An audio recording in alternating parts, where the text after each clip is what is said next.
Senate President Chiz Escudero nakinabang nga ba sa flood control project? Ayon sa ulat ng Rappler nitong Lunes, August 11, nag-donate si Centerways Construction and Development President Lawrence R. Lupiano Incorporated ng 30 million para di umano sa campaign funds na Senate President Francis Chiz Escudero nang siya ay tumakbo sa pagkasenador noong May 2022 elections. Ito ay base sa official statement of contributions and expenditures na isinumite ni Escudero matapos siyang mahalal. At ang 30 million ay bumubuo ng 20% ng 146.5 million cash contributions na natanggap ni Escudero para sa kanyang campaign funds. It's raining flood control project contracts for Senate President Chiz Escudero's biggest campaign backer. Ayon sa ulat ng Rappler, tungkol sa nakuha ng Centerways ng mga kontrata simula 2021 hanggang 2024 na nagkakahalaga ng 5.16 billion pesos. Noong 2021, bago ang administrasyon ni Pangulong Ferdinand R. Marcos Jr., ang naturang construction firm na nakabase sa Sorsogon ay mayroon lamang 5 flood control projects. Subalit, noong 2022, biglang lumobo ito sa 44 na kontrata.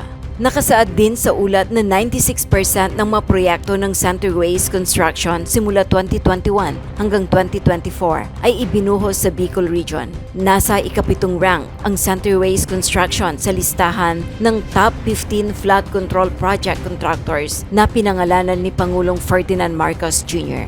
Ayon pa sa ulat ng Rappler, mula sa 54 na proyekto sa Sorsogon, ang 36 ay ibinuhos sa unang distrito na kilalang baluarte ng pamilya Escudero simula 1987. Kabilang di umano ang kanyang ama na si dating Development of Agriculture Secretary Salvador Escudero, ina na si Evelina at kanyang kapatid na si Maria Bernadette na nagsalitan sa pwesto ng pagkakongresista sa kanilang lalawigan. Ayon naman sa Facebook post ng isang netizen na si Jesus Falsis, "Huli ka, Chiz, umaalingasaw na ang bulog mong keso. Ang pera ng taong bayan, ginagawa mong pork para sa malapit sa'yo."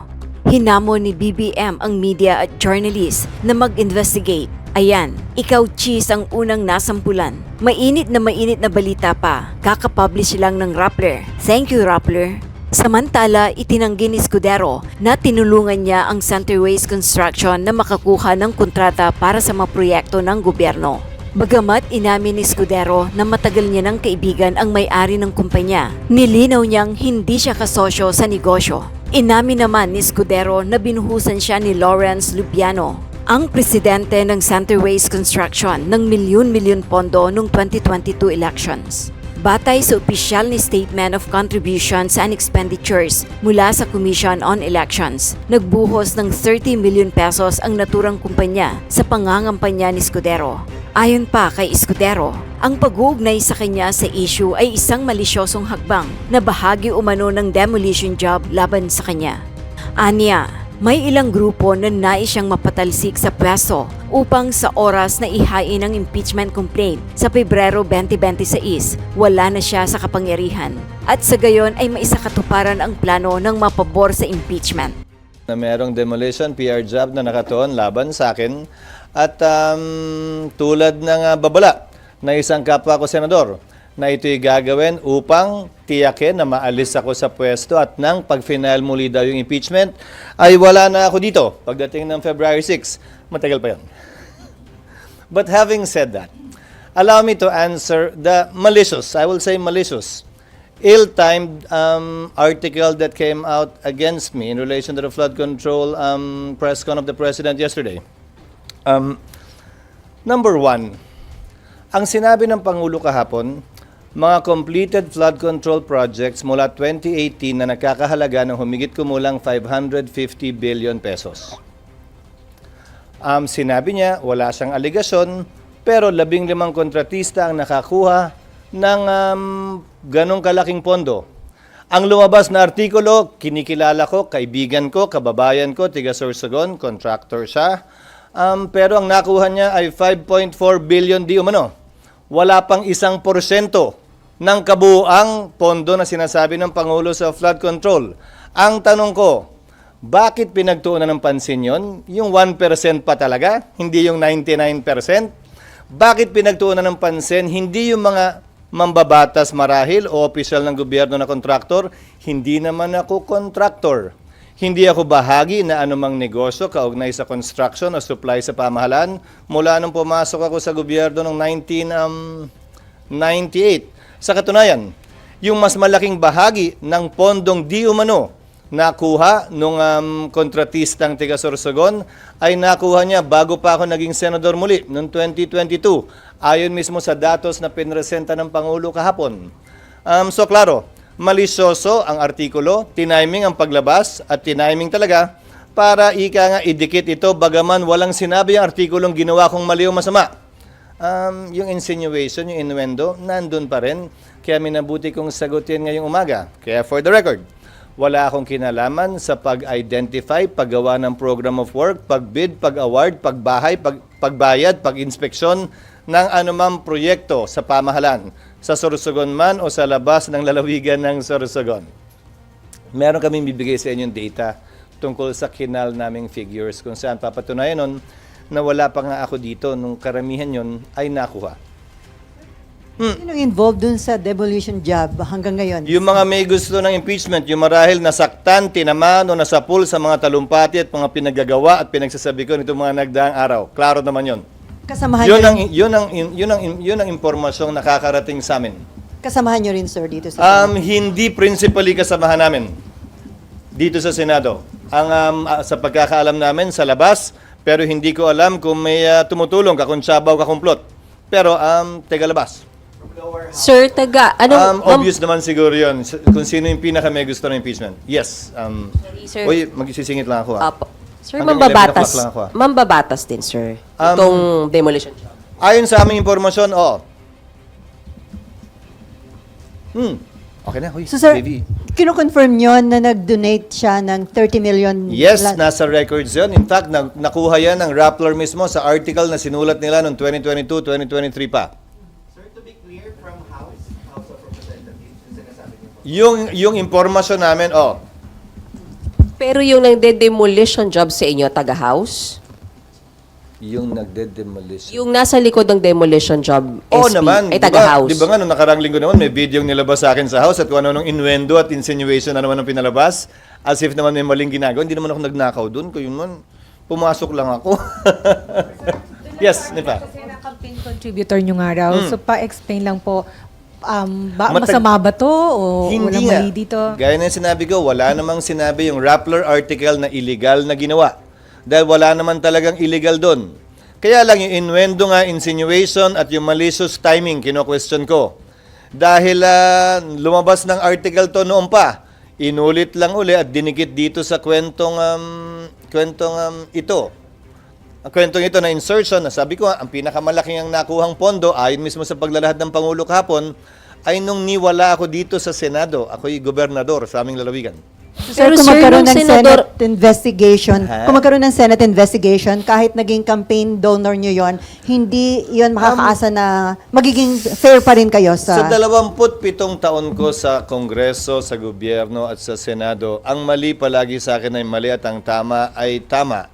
Kaibigan man, kakilala o hindi, pantay ang aking magiging pagtrato. Yes. Sir, kung kontrako na sir, tinulungan niyo ba ito? May tinawagan kayo para makakuha sila ng mga kontrata, mga ganyan. Gaya ng sinabi ko, hindi, wala at niwala sa artikulo yon. Yan na naman yung innuendo at insinuation na palaging dinidikit at sinasabi porkit nag-contribute o nagbigay. Matagal ko ng kaibigan at kakilala siya at tumutulong talaga sa amin. Mula't mula pa, nung hindi pa iso to. At tubong Sorsogon talaga siya. SP, sorry. Pero nakakuha siya ng kontrata nung senador na po kayo at ulitin ko lang, at may any help ba siyang Yung mas nakuha? malaking nakuha niya ay nung wala ako dito.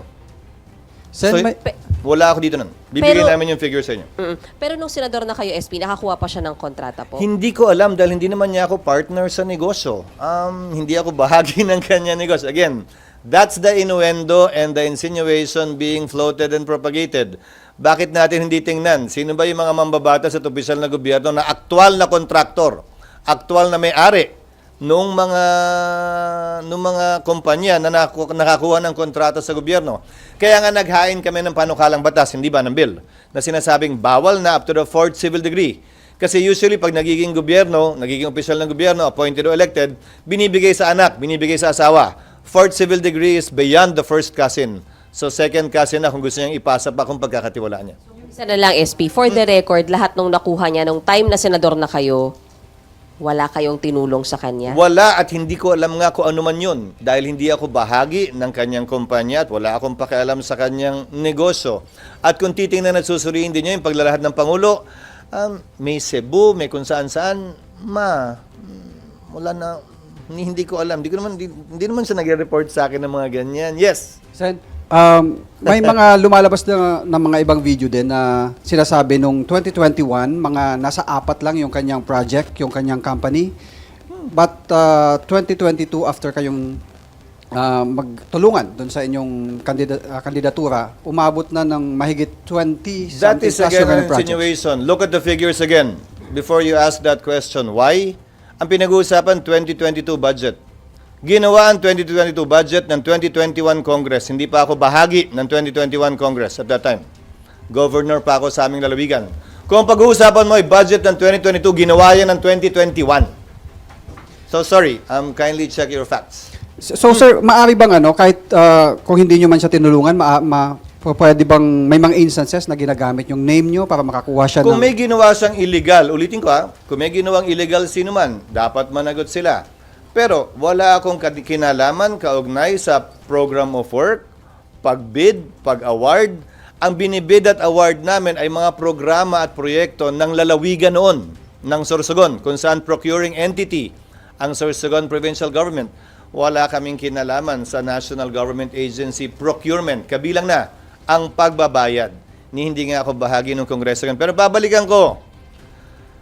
Bakit ba pinupuntirya ng Rappler at ninyo ang 1% ng 550 billion? Nasaan yung 99%? Talagang ang unang article na ilalabas, napaka-coincidental naman, galing naman masyado. Unahin natin yung 1% bago yung 99%. Hindi inuna yung pinakamalalaking kumpanyang binanggit ng Pangulo, isa pa sa pinakamaliit. Pero maging ganun pa man, dahil wala kaming tinatago, sasagutin ko palagi yan at hindi ko tatalikuran. Yung responsibilidad na maging transparent at sumagot sa mga katanungan bagaman dispalinghado kaugnay sa bagay na ito. Nasa kamayan ng aking mga kasamahan kung may epekto ito o wala, pero buwang paniniwala ko na nakikita nila, they can see through this, at nakikita nilang paninira lamang ito at parte ng demolition job na pinagdadaanan hindi lamang ng inyong lingkod, pinagdadaanan ng ilan ding sa mga kasamahan ko na pumosisyon laban sa impeachment ng gusto ng ilang mga grupo, sektor at tao. Thank you. Yung mga mambabatas po na aktual na contractor sa House po yung tinutukoy nyo, wala po sa Senate? Wala akong Ano ba yan? Pabalik-balik na. Sir. Last na to oo, dahil wala akong kilala na kontratista o supplier dito sa Senado. At pansin nyo, nilahad ng isang pahayagan na bakit tahimik, bakit nananahimik ang Kamara, kaugnay sa pahayag ng Pangulo kahapon.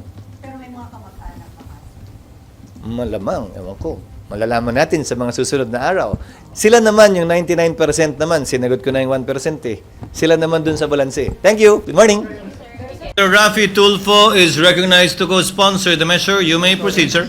Thank you, Mr. President.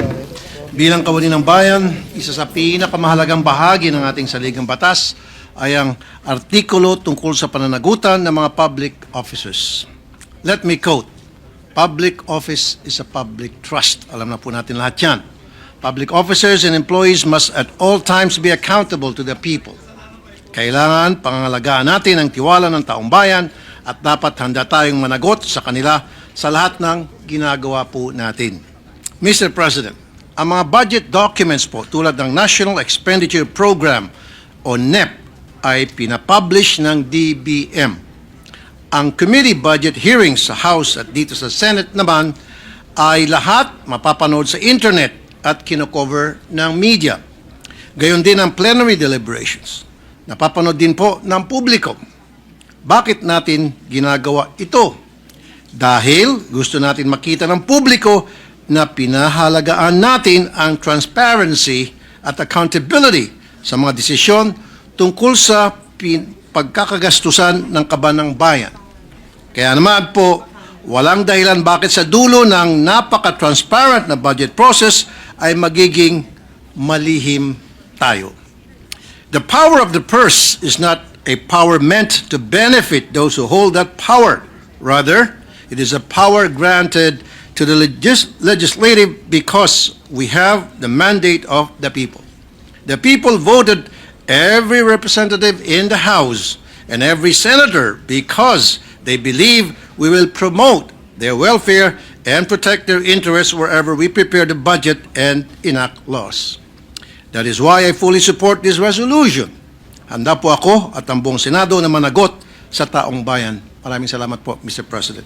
Thank you, Senator Tulfo. Yes, Mr. President, next to co-sponsor is the distinguished gentleman from the great province of Palawan, Senator Erwin Tulfo. I move that he be recognized, Mr. President. Senator Erwin Tulfo is recognized to co-sponsor the measure. You may proceed, sir. Thank you, Mr. President. Mr. President, esteemed colleagues, today I rise to co-sponsor a measure that goes to the very heart of good governance. Concurrent resolution strengthening the national budget process by adopting and enforcing transparency and accountability, measures to ensure public access to information and allow public participation in the deliberation of the 2026 General Appropriations Act. Ito po ang inaantay ng mga kababayan natin na sila ay maaring makialam, makinig, at ika nga may pakialam dahil after all, Ginoong Pangulo, pera din naman po nila ito. Wala pong iniwan ito sa isang tao na kapag naglabas ng pera mula sa kanyang bulsa, dapat ay alam niya kung saan napupunta ang pera niya. The budget is more than just a mere document of revenues and expenditure. It is a reflection of our priorities, commitment, and our values. Malinaw po ang directive ng ating Pangulong Marcos. First, alignment with administration priorities. Second, shovel implementation readiness. Third, agency absorptive capacity. And fourth, available fiscal space. And lastly, prioritization, straight ranking of budget proposals. May sasakatuparan lamang natin ito if we lead in advancing fiscal transparency and ensuring that citizens are empowered to monitor how public funds are planned, allocated, and spent. Tulad po na nabanggit ko po kanina, Ginoong Pangulo, karapatan po nilang malaman kung saan napupunta ang kanilang budget, kung ito po ba ay ginagastos ng tama. Dahil hindi naman po ito budget ng mga mambabatas, kundi budget po ito ng mga kababayan natin. Sinusuportahan ko na magkaroon ng digital access sa mga dokumento patungkol sa ating 2026 budget. This measure seeks to mandate open, accessible, and comprehensible budget data and allow greater public participation in the deliberation of the 2026 General Appropriations Act. Transparency, Mr. President, strengthens governance. My dear colleagues, passing this measure is not merely a procedural improvement. It is a declaration of our democracy. The people have the right to know, and we have the duty to inform them. Thank you, Mr. President. Thank you, Senator Erwin Tulfo. Mr. President, esteemed colleagues, I rise today to sponsor concurrent resolution number 4, which is our resolution to strengthen the national budget process by adopting and enforcing transparency and accountability measures to ensure public access to information and allow public participation in the deliberations of the 2026 General Appropriations Act. The enactment of the national budget is one of the most critical functions of Congress. It determines how government resources are spent. It is a reflection of our national priorities and directly affects the delivery of basic services to communities and families. Higit sa lahat, nagbibigay ito sa atin ng malinaw na pananaw kung saan napupunta ang ating buwis at tinitiyak na bawat sentimo mula sa pondo ng bayan ay ginugugol lamang sa mga programang tunay na nagbubunga ng kapakinabangan para sa sambayanan. This measure could not have come at a more urgent time. In his State of the Nation address, the President took aim at the budget of flood control projects. Sunod-sunod ang nagdaang mga bagyo. Sunod-sunod din ang mga pagbaha sa maraming lugar sa bansa na ikinisawi pa ng ilan nating kababayan. Ang laki ng budget sa flood control projects, hindi ba? Ano na ang nangyari? The President did not hold back. Mahiya naman kayo. His challenge to those benefiting from corruption, and it was his challenge to all of us to step up to the plate and do better. Yesterday, the President launched Sumbong sa Pangulo.ph, an online platform designed to give citizens access to information on flood control projects nationwide, while allowing any ordinary Filipino to report any irregularities. Mr. President, we at the Senate are firmly committed to accountability and earning the public's trust. This concurrent resolution reflects the Senate's commitment to that mission. Our vision for the 2026 budget is to create a budget that is effective, efficient, and lean, which will usher a golden age of transparency and accountability that will open up the budget process and empower the public to understand the budget, increase their participation, and root the system of accountability in the people themselves.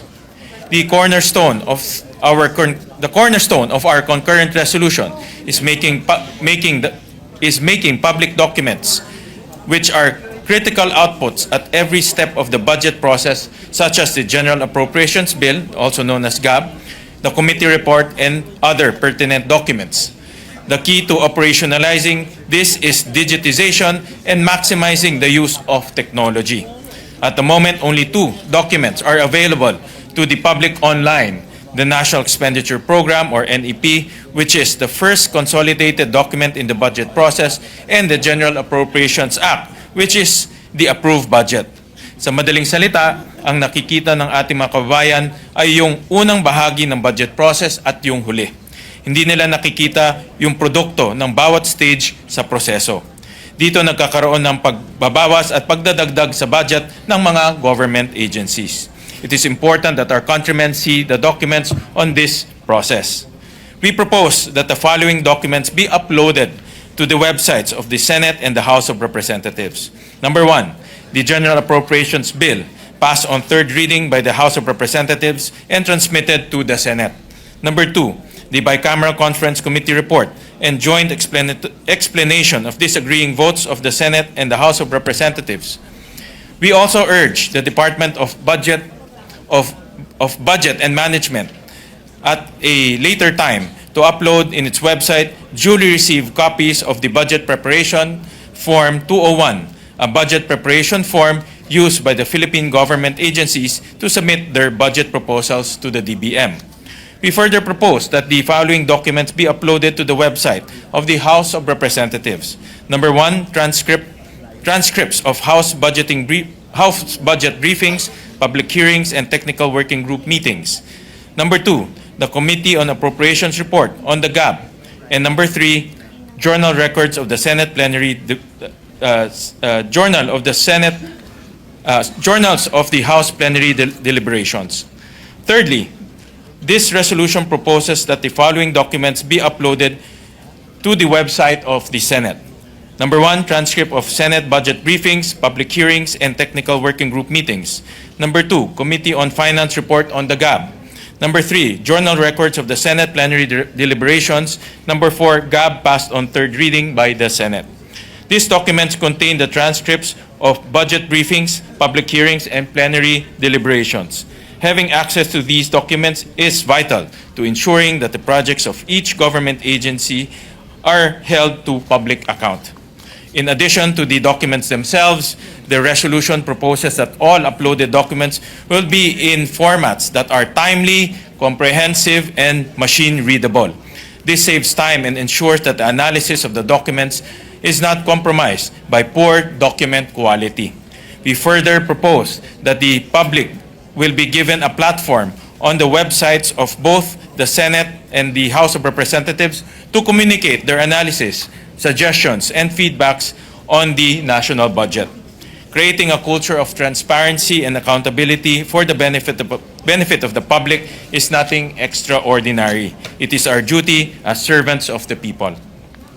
Mr. President, dear colleagues, before I end, I would like to thank you all for rallying behind this concurrent resolution. We filed this resolution unanimously. This is living proof that there is bipartisanship between the majority and the minority when it comes to transparency and accountability.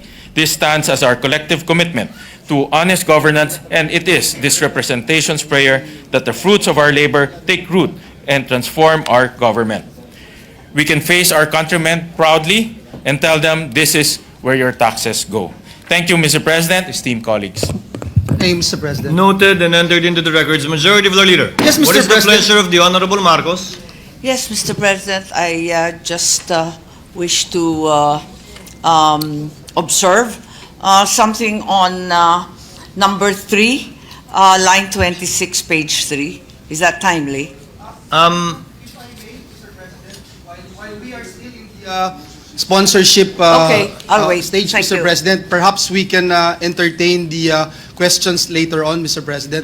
We have a number of co-sponsors and a number of senators The wanting Chair will just to... dispose. We will act on Yes. the observation the and indulgence or of Senator perhaps Marcos. proposed amendment of the Honorable Marcos at a later time. Thank you. Thank you, Mr. President. Next to co-sponsor the measure is our distinguished Senate President Pro Tem, Senator Jinggoy Estrada. I move that he be recognized, Mr. President. Senator Jinggoy Estrada, our Senate President Pro Tem, is recognized for his sponsorship speech. You may proceed, sir. Thank you, Mr. President. Mr. President, this representation co-authored Senate Concurrent Resolution Number 4, a measure that seeks to strengthen the process of enacting the national budget through the enforcement of transparency and accountability measures, with the certainty that it is a significant initiative to promote democracy and good governance in our country. With the permission of the principal author and sponsor of the measure, Senator Gatchalian, our Committee on Finance Chairperson, it is an honor to co-sponsor Senate Concurrent Resolution 4 to manifest my full support for the immediate adoption of the same. Yun ang Pangulo, karapatan ng ating mga kababayan na malaman ang madetalye at proseso ng pambansang paggugol ng ating sinasabatas sapagkat sila ang tunay na may kapangyarihan sa ating demokratikong pamamahala at tayo ay pawang mga kinatawan lamang. Bilang mga mamamayan, sila ay nagbabayad ng buwis na siya namang ginagamit ng ating pamahalaan para sa iba't ibang serbisyo, programa at proyekto. Bilang kanilang mga kinatawan, tungkulin natin na siguruhin ng tapat, responsable at makabuluhang paglalaan ng pondo. Hindi natin may kakaila na maraming tanong, haka-haka at delegasyon tungkol sa mali, makasarili at irresponsableng paglalaan at paggugol ng pondo ng pamahalaan. Subalit kadalasan, makarating lang ito sa atensyon ng nakakarami kapag meron ng mga serbisyo na hindi na ipaparating sa ating mga mamamayan. Mga depektibong laptop na nabubunyag o tulay na bumagsak kahit hindi pa ganap na nagagamit. Because the budget cycle is a long and complicated process involving many entities and personalities in the government, it is undeniably difficult to trace and pinpoint where the misallocation or misuse of fund should be attributed to. It is therefore essential that in the performance of its constitutional duty to exercise the power of the purse, the Congress must observe full transparency and disclosure. Senate Concurrent Resolution Number 4 proposes a proactive approach in making the budget process more democratic and participative. This will ensure responsive and responsible allocation of funds and eliminate irregular, unnecessary, excessive, extravagant, and unconscionable spending of public funds. More importantly, we want to prevent unwarranted consequences of misallocation or misuse of funds, such as deprivation of health services of our people, poor quality of education of our students, delay of public services, or loss of lives of innocent persons.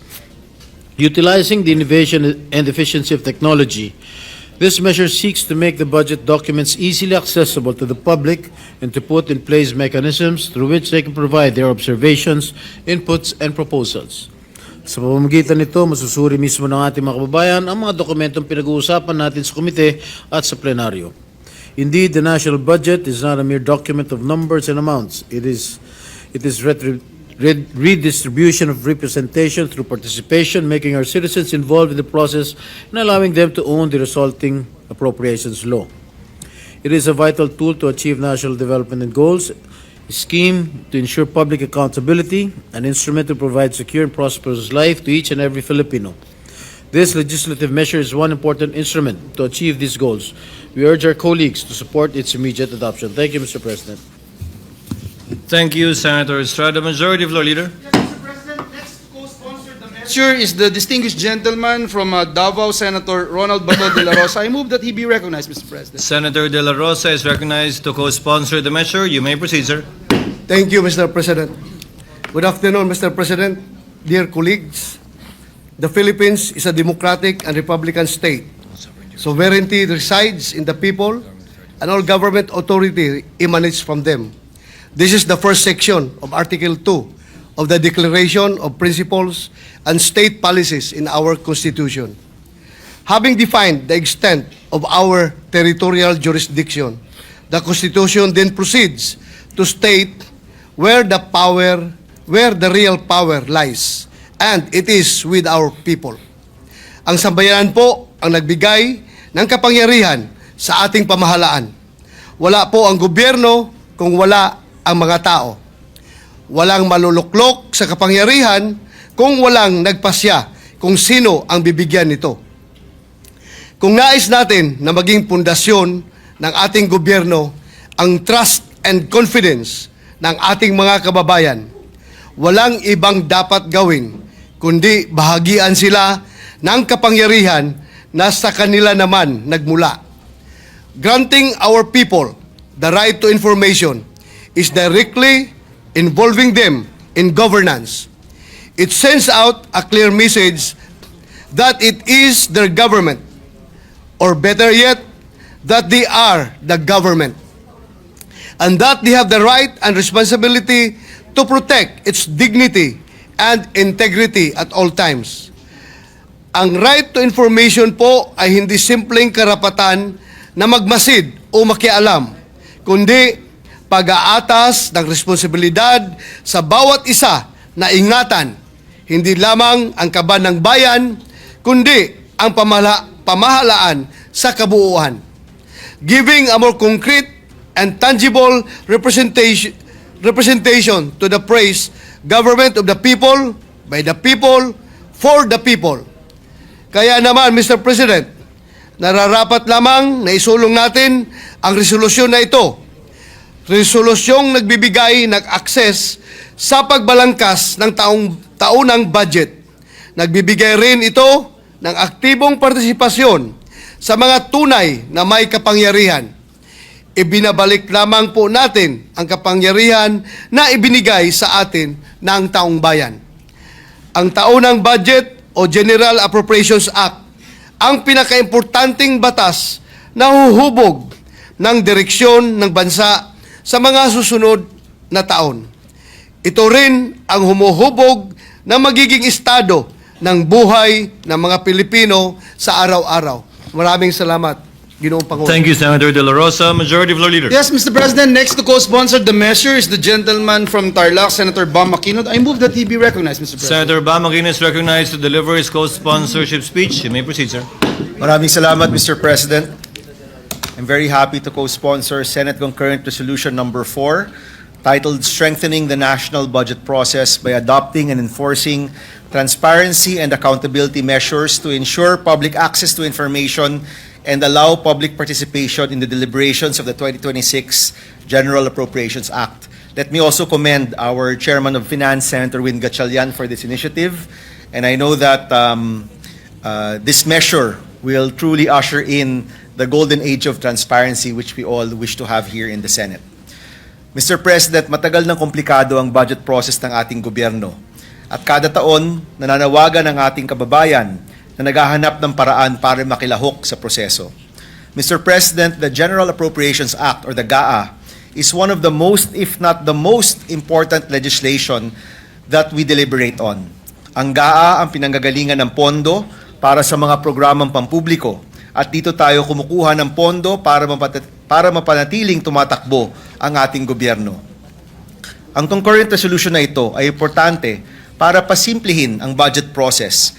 Nagbibigay daan sa pag-access, higit na pag-unawa at higit na pakikipagtulungan mula sa executive hanggang sa legislative at kasama ang mga NGO at civil society groups na mahalaga sa pagpapalakas ng ating demokrasya.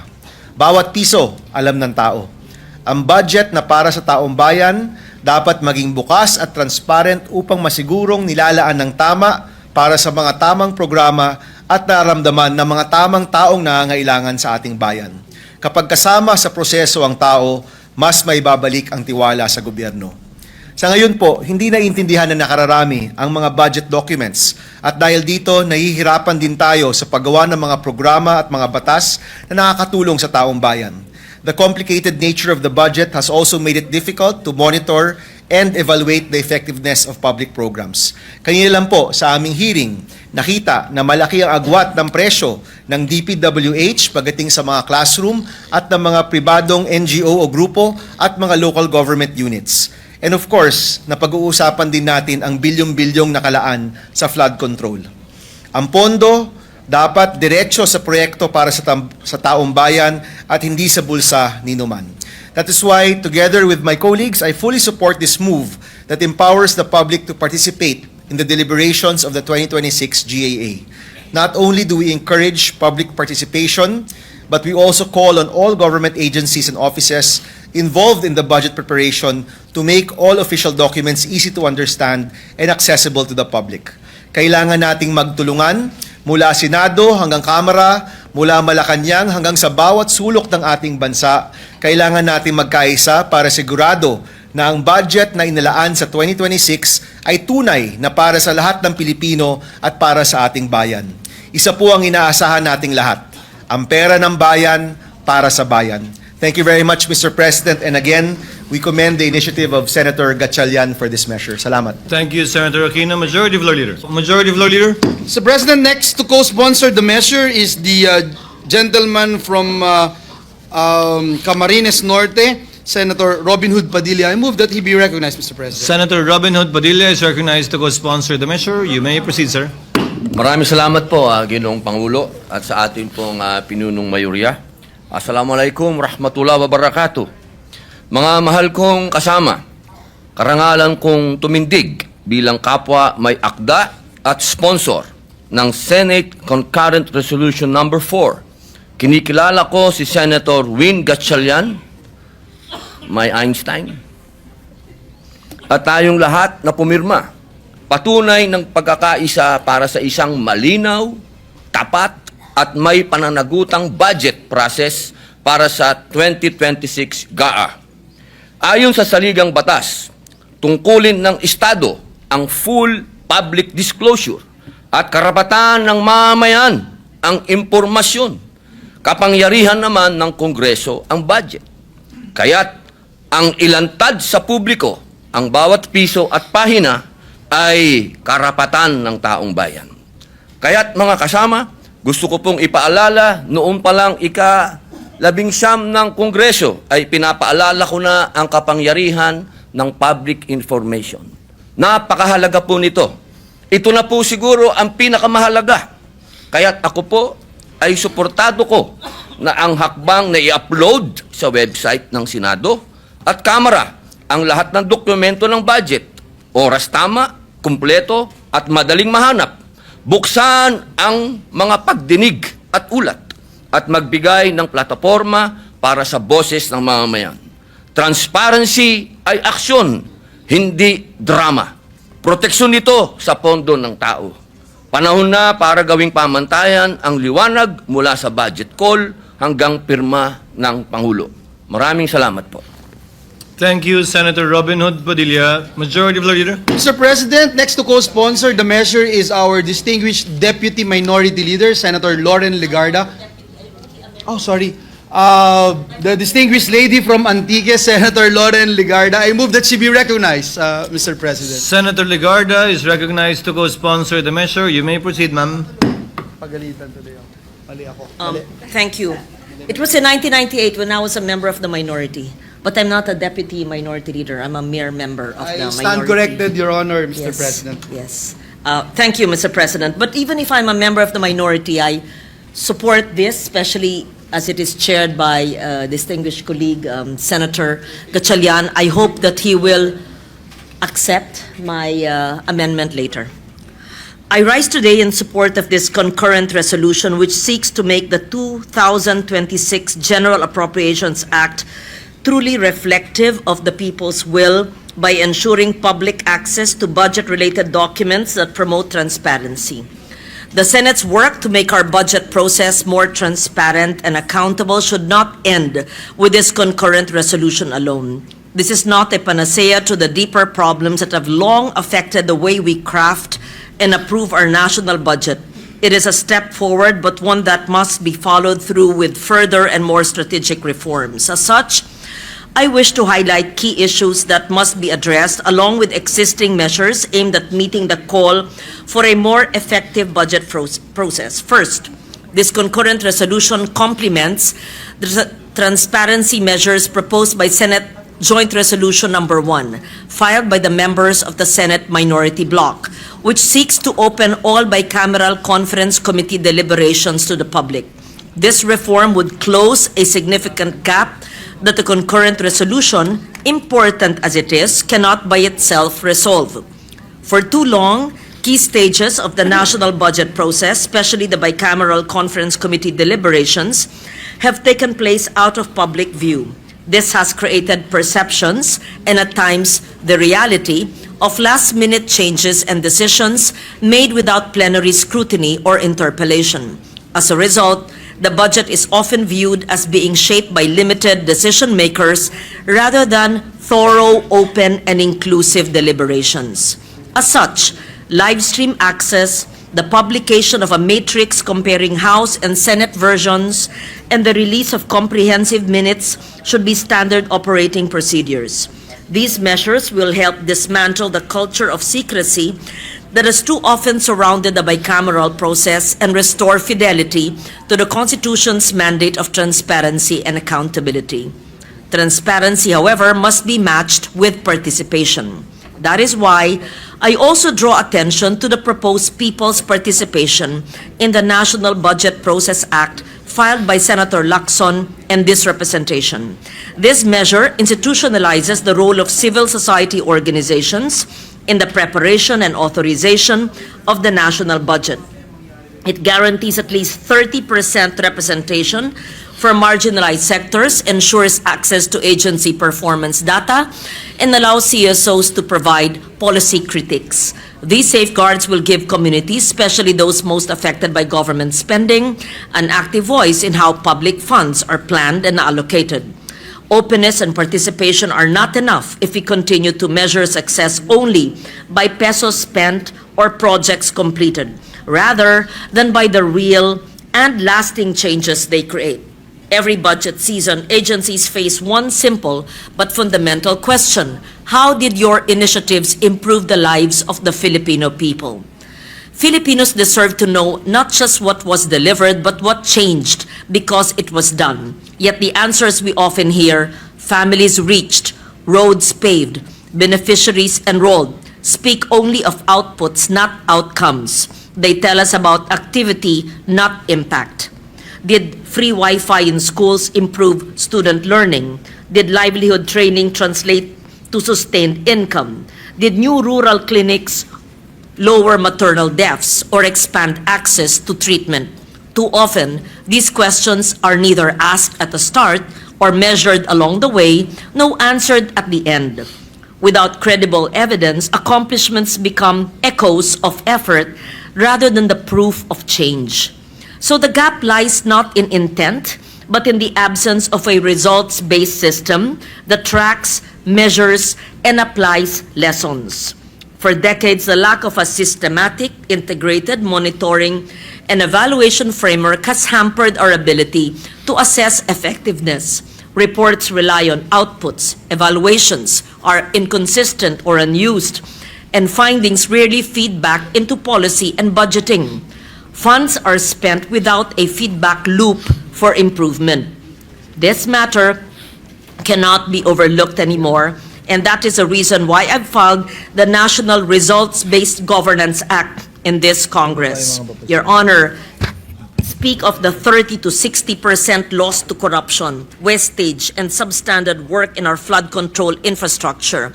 Now imagine if, instead of losing that much, we embedded a 3% allocation for results-based monitoring and evaluation in every project. Though small, this could safeguard projects, ensure real impact, and prevent far greater losses to the public purse. Measurement, however, depends on the availability of reliable data, which is why I also filed the Open Government Data Act. This measure seeks to embed knowledge management and transparency into the routine work of government, moving beyond the system that reacts only to requests for information or data. The need for this measure is clear to me because I've seen time and again how uneven and elusive government data can be. I recall a heated budget hearing where sectoral data suddenly became available upon request, complete with charts and reports. This was in stark contrast to ordinary days when agencies would claim that such information was unavailable, confidential, or buried in the bureaucracy. In my 4 Senate terms since 1998, including the several years as finance chair, we have witnessed this pattern repeatedly.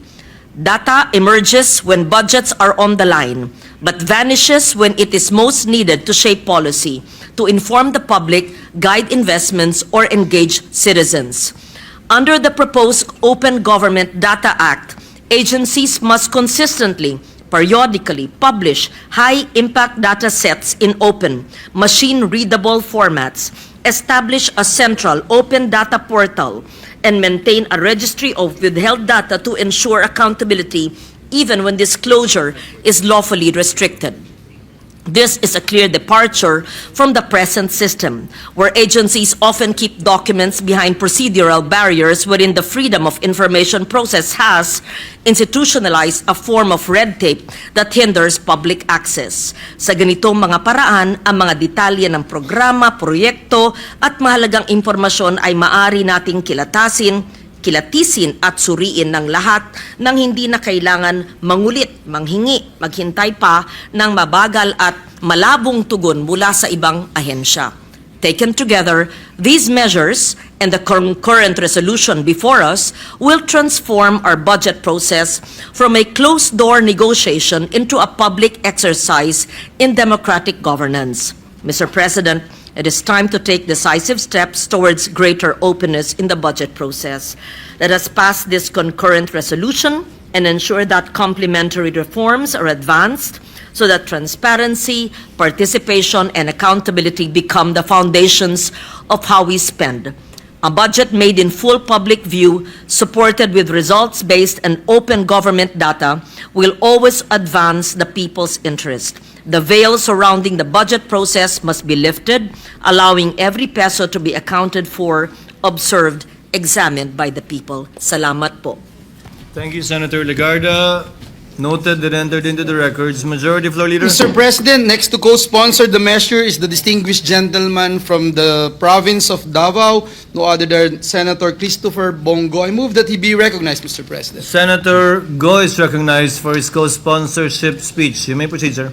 Mr. President, I rise to co-sponsor the concurrent resolution to strengthen the national budget process by adopting and enforcing transparency and accountability measures to ensure public access to information and allow public participation in the deliberations of the national budget.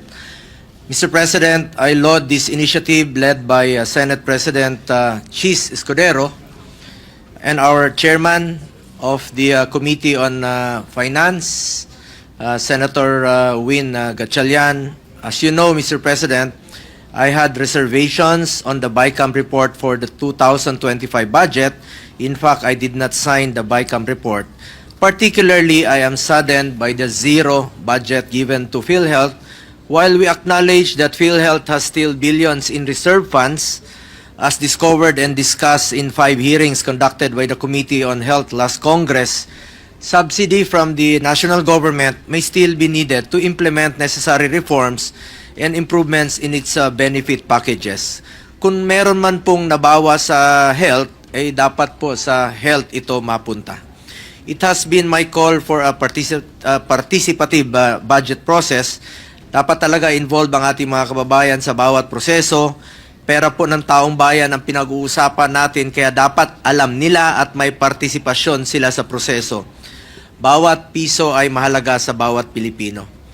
This is in line with Section 28, Article 2 of the 1987 Constitution, which declares that the state adopts and implements a policy of full public disclosure of all its transactions involving public interest. Section 7, Article 3 of the Constitution provides that the right of the people to information on matters of public concern shall be recognized. It is for these reasons that I support this resolution. Thank you, Mr. President. Thank you, Senator Go. Majority Floor Leader.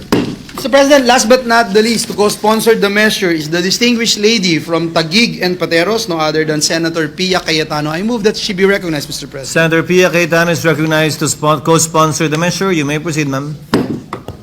Thank you. Mr. President, I rise today to co-sponsor Senate Concurrent Resolution Number 4, which seeks to institutionalize greater transparency and accountability in our national budget process. The General Appropriation Act is one of the most important legislation that Congress annually passes. It reflects our priorities as a nation and the kind of future we envision for our people. I have been the Vice Chairman of the Committee on Finance, handling the budget of education for 6 years and the budget of health for 5 years. All of these debates have been open to the public, live-streamed and accessible to all. But in the final stages, the BICAM, it has not been treated the same way. And even I, as Vice Chairman of the Committee on Finance, only learned after the fact that the budget I proposed and approved by the Senate is changed in the BICAM. By mandating the timely and transparent release of budget documents, we are removing barriers and encouraging genuine public participation. An open budget process compels us as legislators and government alike to act with greater diligence, fairness, and integrity. Thank you, Mr. President. Thank you, Senator Pia Cayetano. Majority Floor Leader. Yes, Mr. President. First to interpolate the measure, Mr. President, is our distinguished minority leader, Senator Tito Soto. I move that he be recognized, Mr. President. Senator Soto is recognized for his interpolation interjection. You may proceed, sir.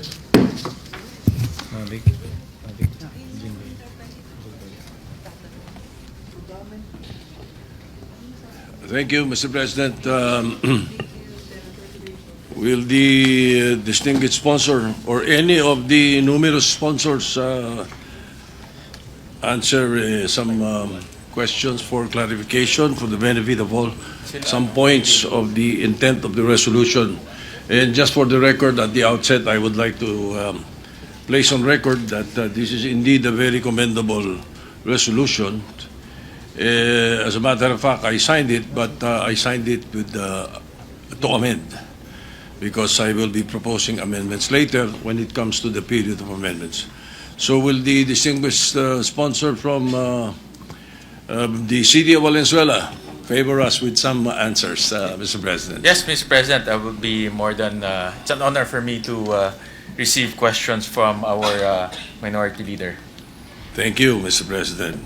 Your Honor, it is it's actually good to have an outward push by the Senate to include the public and give them a platform on the website to communicate, analyze, suggest, and give timely feedback.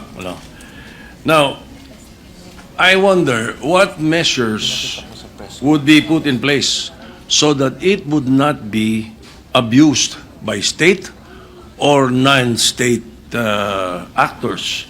What would be the vetting process for the review of the feedback from the public?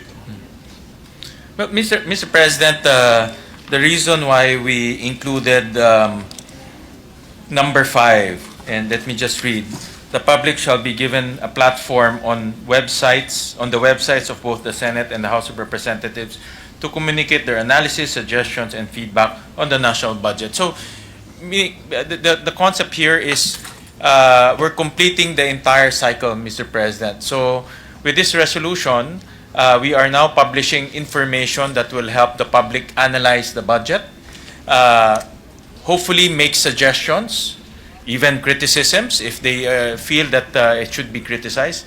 But the basic concept here is information that will help them process and analyze the budget will be made available to them in readable format, no? Hindi lang yung picture. And to complete the cycle, they should have this mechanism to send us their analysis, Feedback. and this is through electronic form, which is the website, Mr. President. Of course, Mr. President, I appreciate the question of the minority leader that all of these feedbacks and questions and suggestions should be processed very carefully, because it might come from sources that are not credible, or sources that are not maybe they're not equipped in analyzing the budget. So since this will be reviewed by the Senate, we will be very careful in analyzing the feedbacks that we are going to get, Mr. President. Yes, go ahead. So in other words, we will not just take it hook, line, and sinker. We will definitely analyze the feedbacks that we will be getting. So we welcome feedbacks, but the feedback should also be credible and in line with the budget process, Mr. President. Yes, so that there will be a vetting process on the feedback. Yes, Mr. President. Right. Internally, since this will be through our email system, and this will not be published, for data privacy purposes. So in other words, the receiver, which is the Senate, will vet the feedbacks that we will be getting. We will process and vet that very carefully, Mr. President. I like that phrase very carefully, because I would like to be assured that no foreign entities or militant organizations will use the published information in a manner that might compromise our national security. So we would like to take that assurance from the sponsor. Yes, Mr. President. We would, the Senate, through the Budget Office, the LBRMO, will be very careful also in terms of national security information, Mr. President. So we will also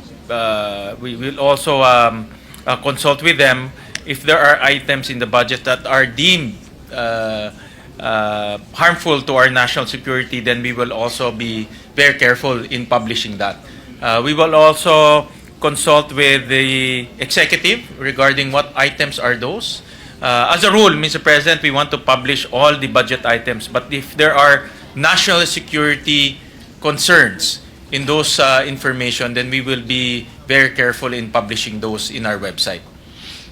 All right. How about those who would want to participate but do not have easy access to Wi-Fi, smartphone, or a personal computer? Are there any other steps that would allow the public to participate without any form of technology? We can come up with more inclusive mechanism to allow them to have access? Well, Mr. President, Offline? I'm sure you know that these materials are voluminous. Ang kakapal ho nila, like for example, the NEP is already 400 pages per volume, Mr. President. And we're talking about 4 volumes. The GAB is also the same, about 400 to 500 pages per volume. So, making them available physically is possible, but not widely available. No? So, for example, if you are living, let's say, in Visayas or Mindanao, it will be almost impossible to make those physical books available in those areas. So the most practical is to make them available online, no, in digital form, so that they can take a look at it anytime they want. They can download it, and most importantly, Mr. President, it's readable. No? Because when we were looking at the websites of different agencies, sinasabi nila it's uploaded, pero hindi mo naman mabasa, Mr. President, because the scanning, the technology they use is very low in resolution, and you cannot search the item. So in this resolution, we will make sure, or the resolution calls for a readable format, so that the public will have a convenient and easy way to look at the information, Mr. President. Well, you mentioned, yes, indeed, volume, ano? And then it should be readable. But these documents are technical, and ordinary Pinoys might not understand. No? So there are complexities to the contents. Now, in order to achieve full transparency, these should not only be readily available but also understandable to everyone intending to view them. So how can the ordinary Juan in Juanas de la Cruz understand the process? That's a very good question, Mr. President. Indeed, the ordinary Juan de la Cruz will have a very difficult time to understand this, the contents of the budget, Mr. President. Indeed, to be honest, it took me a while to understand the contents of the NEP, the GAB, and the other materials. Other than that, I have to read many materials. For example, the admin code on budgeting. I have to read that so that I will understand the process and the terminologies. So, Mr. President, I was thinking maybe the second step is to, I was analyzing the NEP. I don't know, and this, I would need a lot of suggestions from our colleagues. So how to probably reform the NEP itself, no, to make it understandable. For example, make it in tabular form, include graphs in the NEP itself, also in the GAB. So make it a layman format, Mr. President. But that I was thinking of that as a secondary step, Mr. President. So the first step is to upload it. The second is reform how we present the information, so that when you open the book, you can easily absorb the contents of the book, Mr. President. Right now, admittedly, it's very technical. So we do not expect that to happen in this budget. Well, Mr. President, what I am expecting is a lot of the budget experts. There are a lot of budget experts, economists, the academe, and these people are well versed in the budget process, and they can also learn faster than an ordinary person. So I expect that these individuals will be interested to look at the budget, and we hope that they will also analyze the budget together when we are analyzing the budget. So in the immediate, in the next, when we do this, Mr. President, I expect that experts will be engaged. The next challenge, maybe the next step will be, how do you engage ordinary Filipinos through a understandable layman format of the NEP and the GAB, Mr. President? We will hold on to that. Yes. Mr. President, I was also flagged that when the DBM transmit to us the NEP, they also transmit what they call the people's budget version. No? But typically, these are summary of the budget. No? May economic cluster, may social services cluster, and it's summarized. But of course, as we all know, the devil is in the details. No? And when you go into the details, that's where the NEP comes in, and it gets very technical. Alam naman natin yun, may expense class, may cost structure, and it gets really quite confusing if you don't know the terminologies and how it's divided and computed. All right. Yes. Okay. And Mr. President, I was also flagged by our technical staff that the people's budget. NEP ba ito? Is this the NEP? NEP ba ito? The NEP and the JA together with the summary is also translated into our major dialects like Ilonggo, Ilocano, Bisaya. So there's a friendlier version of the NEP being published by the DBM, Mr. President. So, but admittedly, it's a summary. It's not the book itself. Yes. But is it readily available? Yes, Mr. President. It's on the website of the DBM. Okay. All right. May I call your attention to page 4 of the resolution. Page 4, number 9, letter C, Bicameral Conference Committee report. It is under General Appropriations number 1. The following documents, including all annexes and attachments as may be applicable, shall be uploaded to both the websites of the Senate and the House of Representatives. A, BP 201 forms, etc., etc. B, GAB passed on third reading by the House, transmitted to the Senate, all good. C, bicameral conference committee report. Just the report. How about how it is done? Di ba? The devil is in how it is done.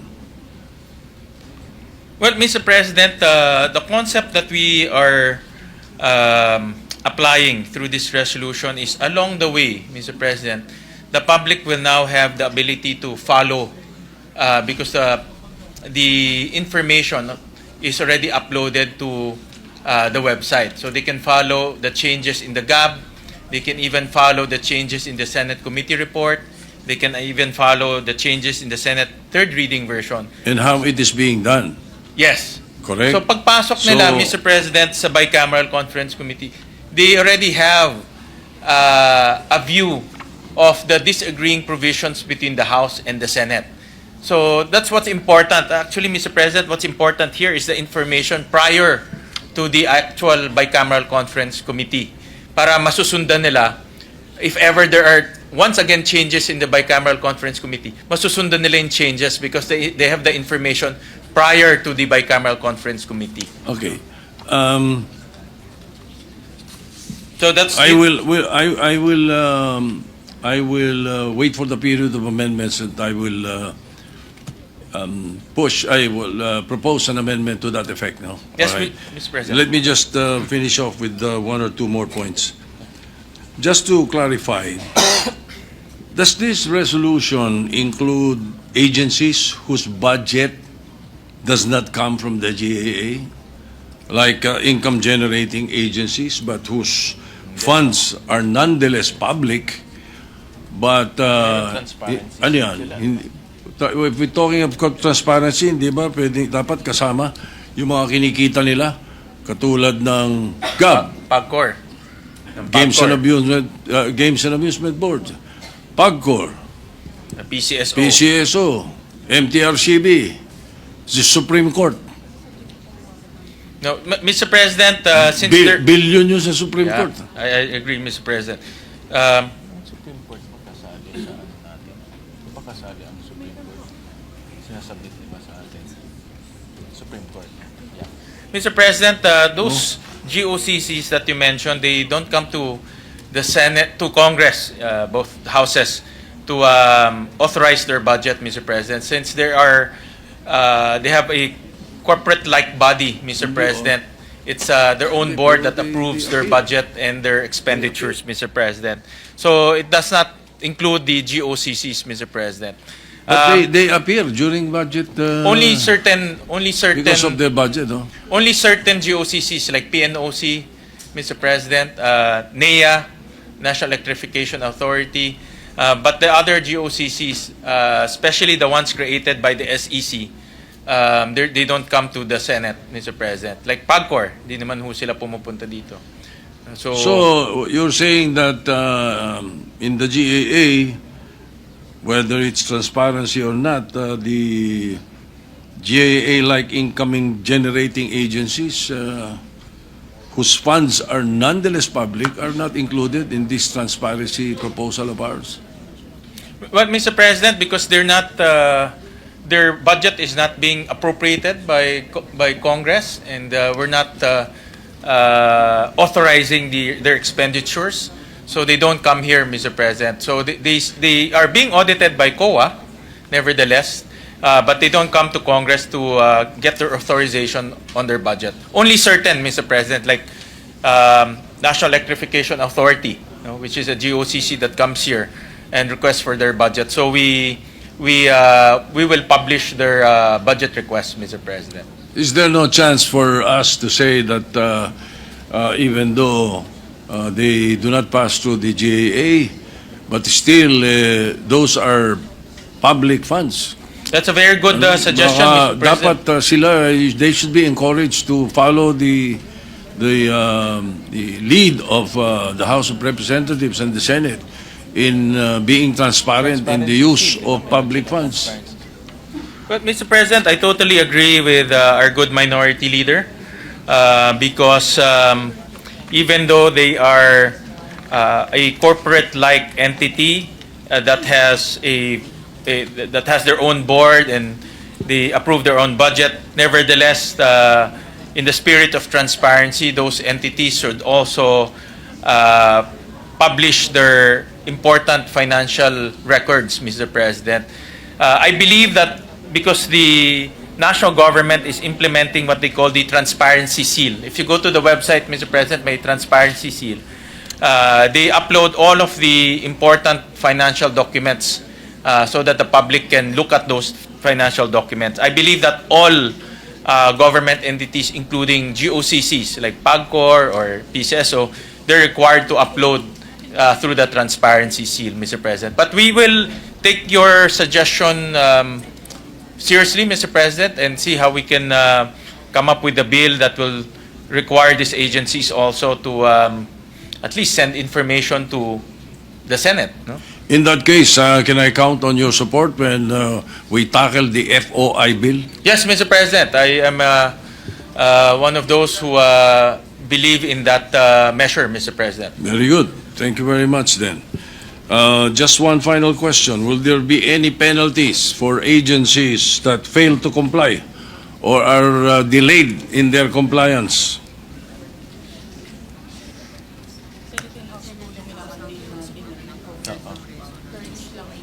Well, Mr. President, since this will be the coverage of this bill is the Senate and the House of Representatives, Mr. President, so we have our own administrative mechanism to penalize those who do not follow this resolution, Mr. President. Admittedly, Mr. President, after approving this resolution, it is now the offices of our respective Congresses that will operationalize here this resolution. For example, Mr. President, the LBRMO will be part of this operationalization.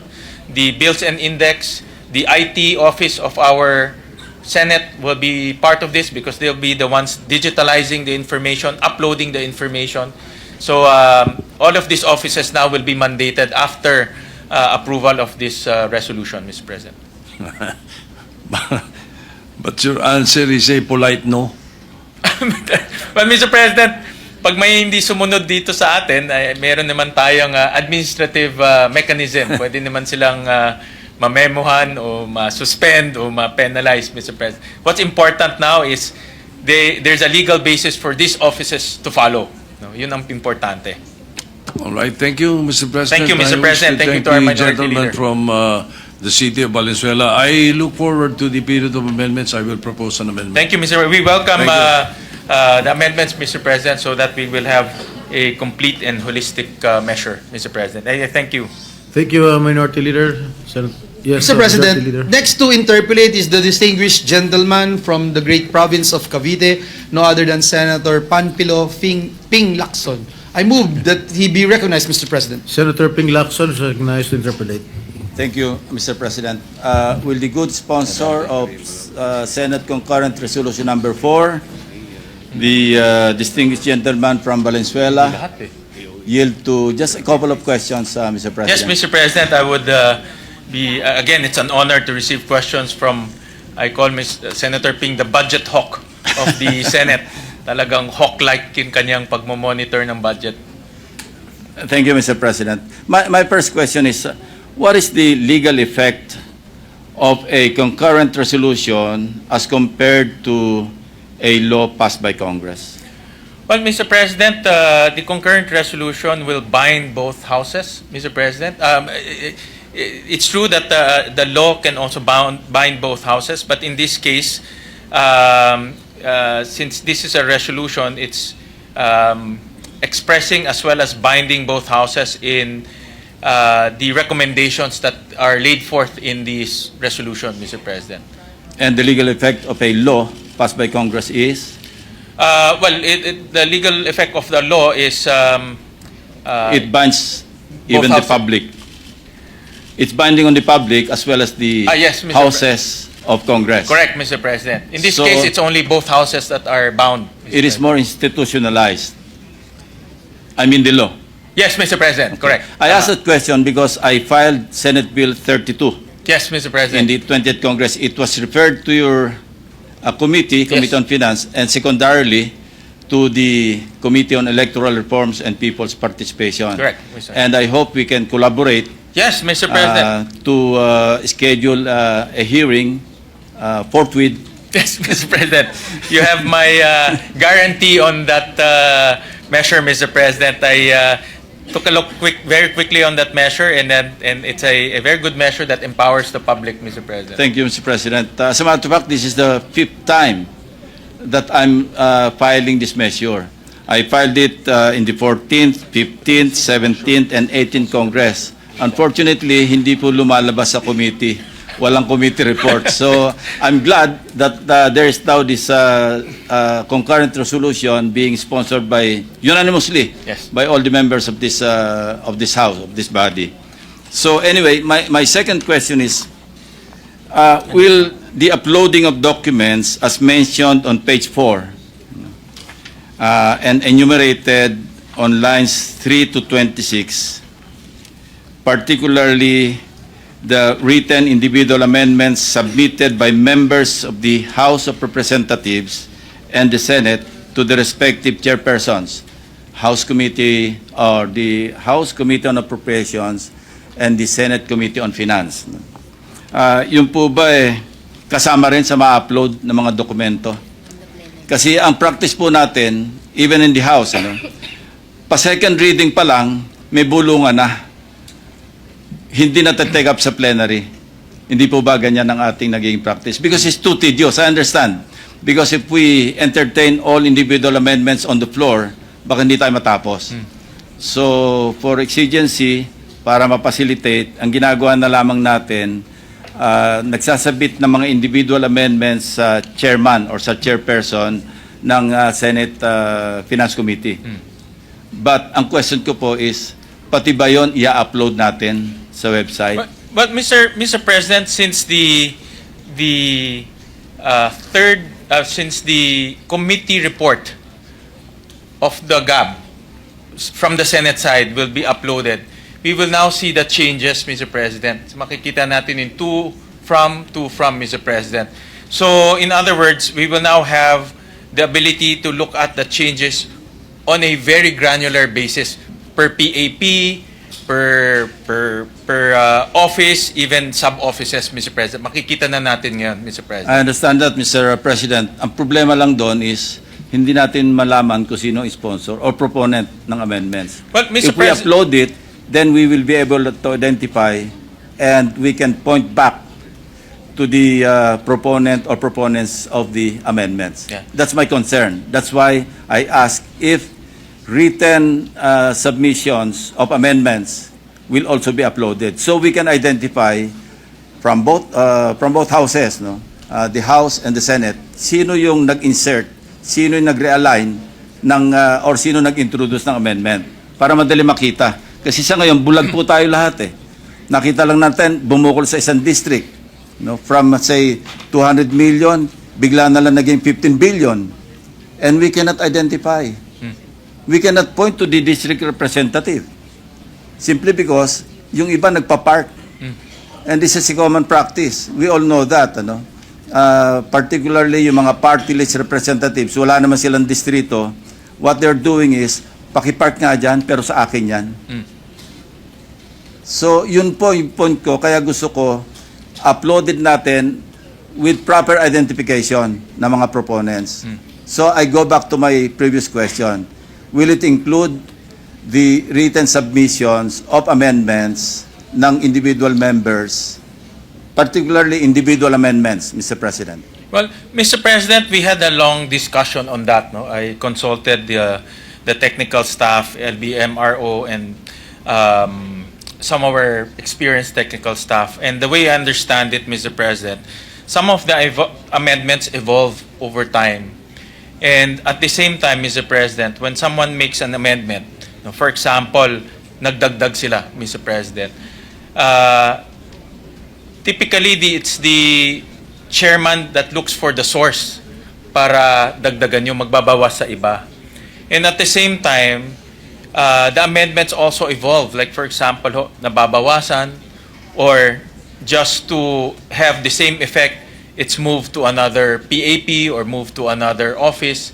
So in other words, Mr. President, the original amendment that might not be the same with the final product. Nevertheless, Mr. President, all I want is to trace back to the proponent or proponents, no matter how many proponents there are.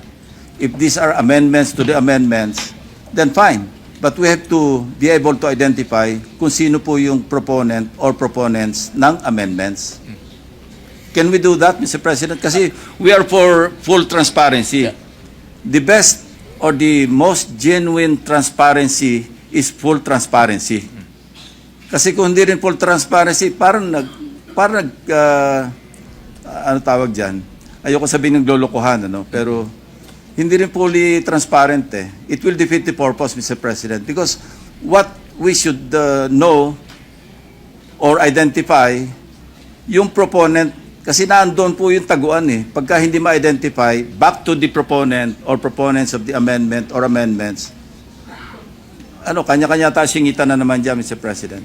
Well, Mr. President, that's why when we were discussing that internally and I was consulting with the technical staff,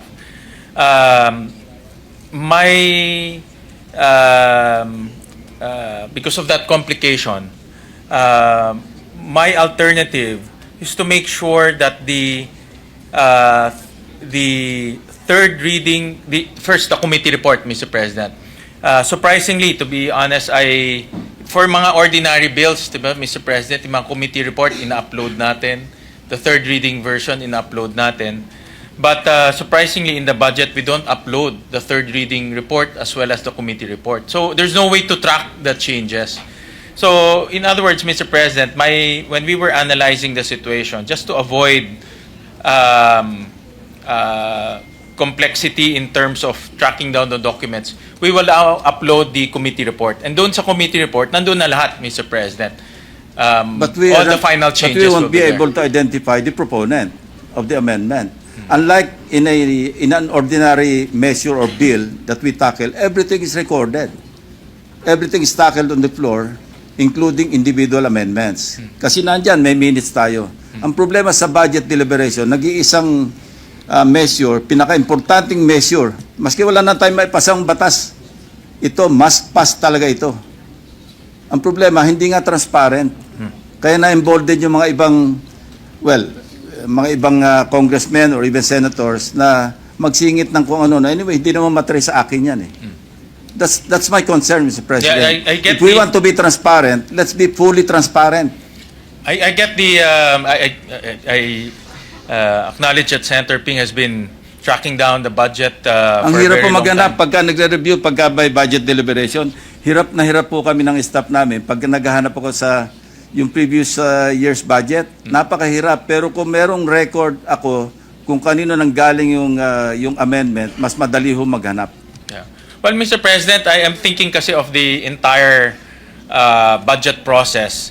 And I'm anticipating, for example, one of the vice chairmen will recommend. And nakikita ko kasi minsan ang recommendation, kadalasan recommendation pataas eh, hindi ho pababa. Never mind.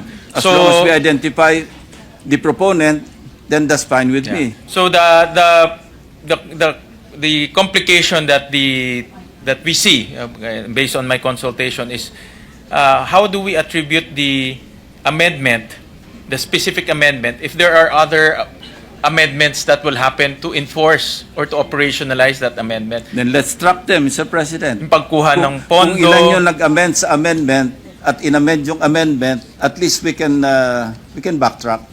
I get the point, Mr. President. It's just It's not really difficult, Mr. President. If we want to do it, it's not really difficult. Because if we upload all the amendments, even amendments to the amendments to the amendments, hindi mahirap i-upload yun, Mr. President. Yeah, Especially written amendments, hindi yung amendments on the floor. I get the point of... Thank you. It's good. Thank you, Mr. President. It's just when we were discussing it, actually we talked about that, to be honest about it, Mr. President. It's just how it's how do Tutulong you po ako, Mr. President. how you Kung paano natin gagawin. how you track down the amendments? Kasi minsan isang amendment po may dalawang modification, tatlong modification. That's the complication that I Well, see, Mr. President. At least we can backtrack and identify kung sino yung nag-modify. Sabi ko nga, amendment to the amendments, and that's allowed. Yes, correct, Mr. President. So why can't we upload everything? Sometimes the chairman, in this case, the chairman will also amend that amendment. And then, Mr. so President. be it. Let's identify that the chairman also amended the amendment. Well, take note of the proposal. We'll study, Mr. President. It's just how to operationalize it. That's yun ang naging ano namin, naging So it seems that it is not acceptable because sa period of individual amendments, mukhang isa yan sa mga i-introduce ka amendment. Eh kung ngayon pa lang rejected na, baka hindi naman, Mr. President. It's just how I'm thinking ahead how to operationalize that, Mr. President. Let's work on it, Mr. Yes, President. Mr. President. I'll be more than happy to work with His Honor, Mr. President. Thank you. Thank you, Mr. President. The gentleman from San Juan and Zambales. Thank you, Senator Lacson. Majority Leader. Yes, Mr. President. Mr. President, next to interpolate is the distinguished lady from Ilocos Norte, Senator Imee Marcos. I move that she be recognized, Mr. President. Senator Imee Marcos recognized to interpolate. Yes, thank you very much, Mr. President, Majority Leader. And if the good sponsor, Senator Gatchalian, will allow, a few observations, please. Yes, Mr. President. Yes, Mr. President, I would like to point out that in the last page of the concurrent resolution, page 4, specifically number 3 of the operative clause, it mentions that the Senate shall upload number 3, A, B, C, and I'd like to highlight D, GAB passed on third reading by the Senate. Just to point out and make it very clear, we are only approving here in the Senate the amendments to the General Appropriations Bill. We are the approving body, but we receive it from the House of Representatives, which actually prepares the GAB. The role of the Senate, therefore, is to propose and approve amendments to the GAB, not the original GAB. I just want to be very careful so as not to mislead or confuse the public as to the role of this chamber versus the other chamber.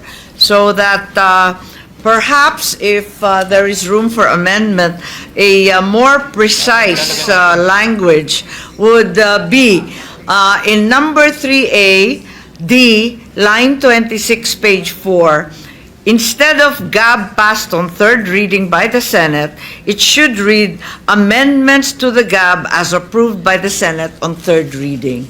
Yes, Mr. President. I propose. Yes, Mr. President, we acknowledge that the language might not be the accurate language to reflect the approval of the Senate, that the Senate is only approving the amendments to the GAB, Mr. President. So we acknowledge that, and at the proper time, Mr. President, we would welcome Her Honor's amendments, Mr. President. Yes, thank you. There being no further amendments from my part or interpellations, I would also like to lend my concurrence and wholehearted support behind this initiative and concurrent resolution. Thank you very much. Thank you, Senator Marcos, Majority Leader. Yes, Mr. President, last to interpolate is Senator Rodante Marcoleta. I move that he be recognized.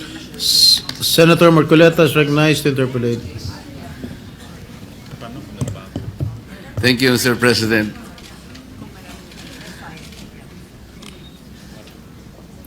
Mr. President, I hope my friend is still able to accommodate a few questions. Yes, Mr. President, to my idol, my campaign partner in last 2022.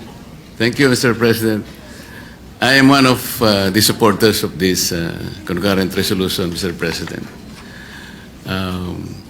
But my only concern are the practical issues that might all be the concern of our people. Like when we say public access or public participation, how much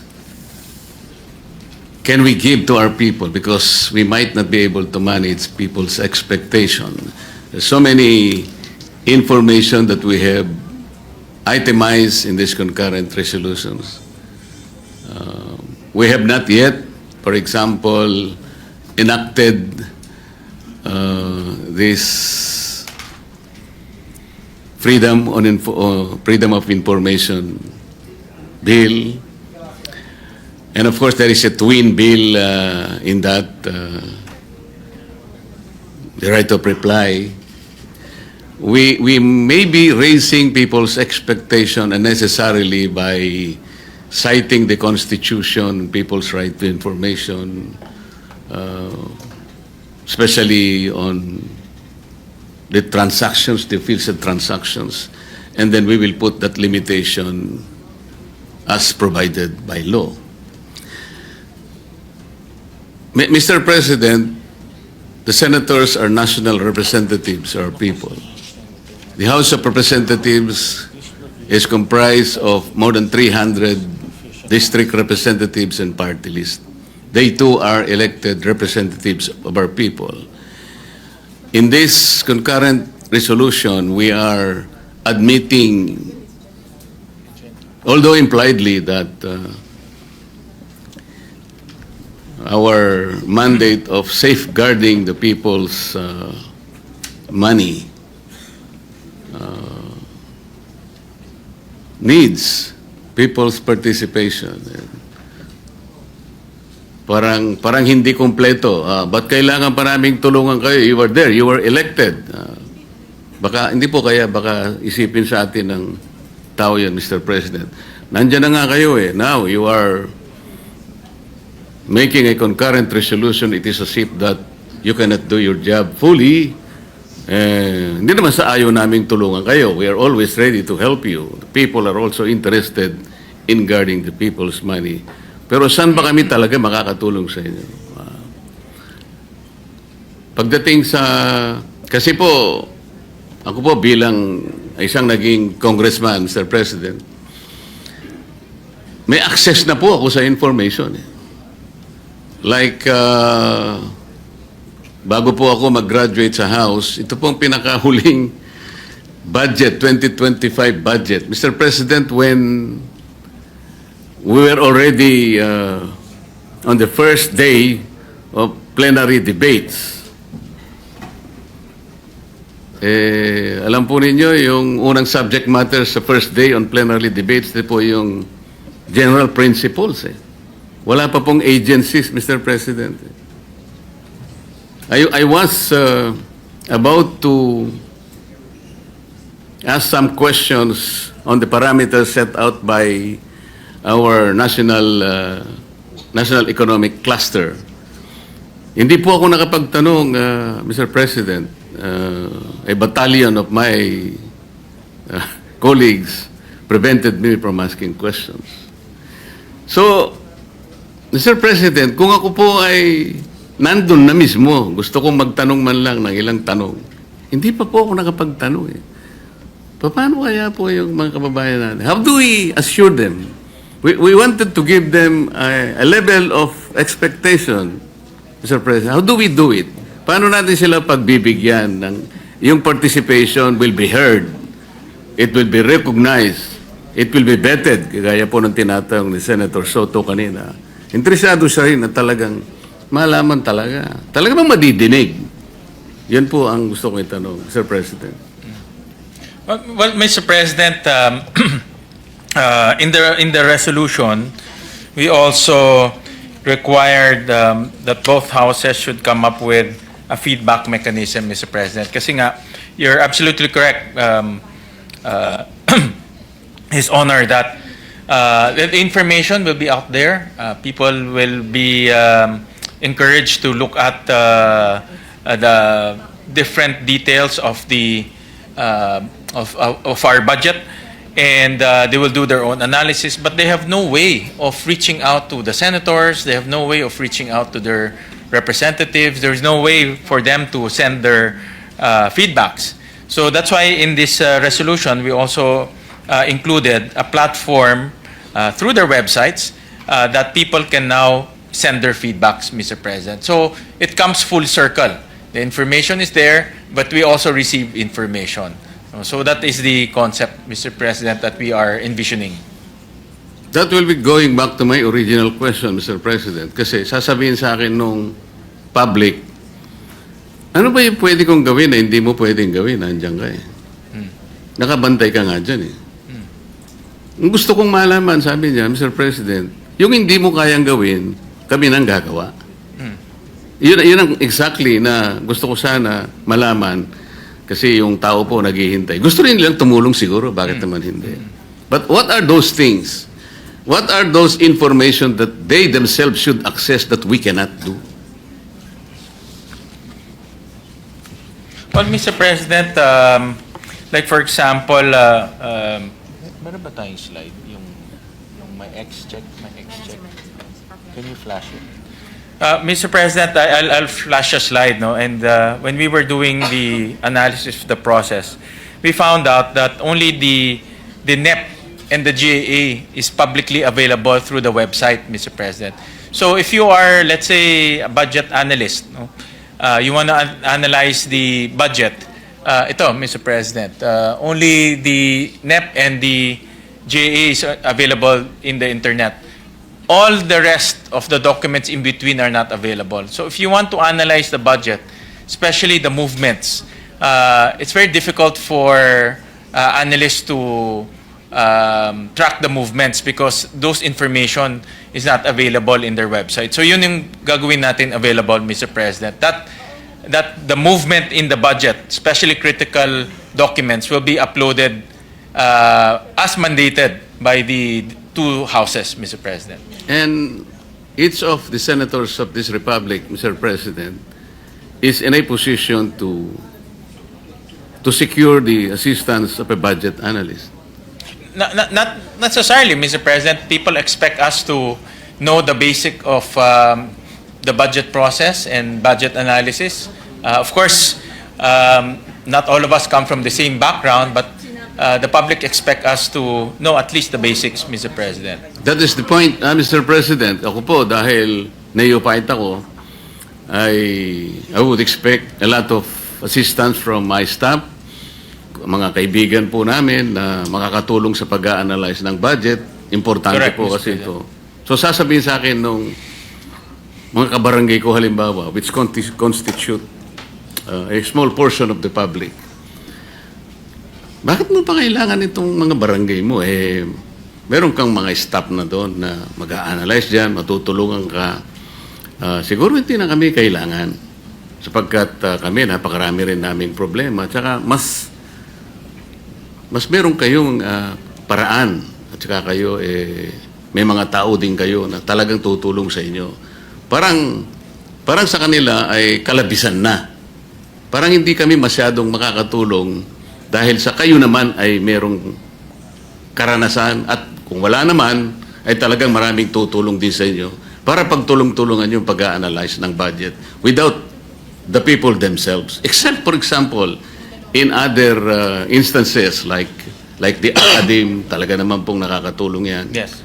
At talagang nandyan naman po sila talaga. Yes. Not necessarily the general public. Yes. Ano po? Tama, Mr. President. In fact, typically, even here in the Senate, we engage the academe quite often, especially those who are involved in, let's say, public governance or political science. Parte ho yan ng kanilang mga aralin, Mr. President. So, in other words, we can also tap the academe to help analyze the budget. The budget is it's a very complex document and ang dami hong detalye. So if we can engage the academe to also participate in the analysis and help give us fruitful recommendations that can form part of our process, Mr. President. Yun pong 2025 budget, Mr. President, gusto ko po sanang gawing isang halimbawa ito. Nung matapos po yung BICAM, ako po ay member pa ng House of Representatives. Natanggap ko po yung BICAM report. Kung hindi po ako nagkakamali, mga December 6 po yon 2025, but about 6:35 in the evening. So napakakapal po yun, siguro about 400 pages, if I'm not mistaken. I tried my best na sundan po talaga, pero given the limited time, kasi masyado nang seguido po yun eh. Ang napagtunan ko na lamang po ng pansin, yung pinakahuli, Mr. President, I'm referring to the special provision in the BICAM report. Napansin ko po talaga, there were about 12 or 13 pages containing about 28 blanks. So ang ginawa ko po, Mr. President, ay tinignan ko po, pinagsikapan ko pong hanapin kung merong instruction na nandun nakalagay, like I was expecting that an annex is appended in the report where the material particulars that will be accomplished to fill up the blanks, the instruction to fill each and every blank in every page, sana nandoon yung, for example, on page 22 halimbawa, this is supposed to be the figure that will be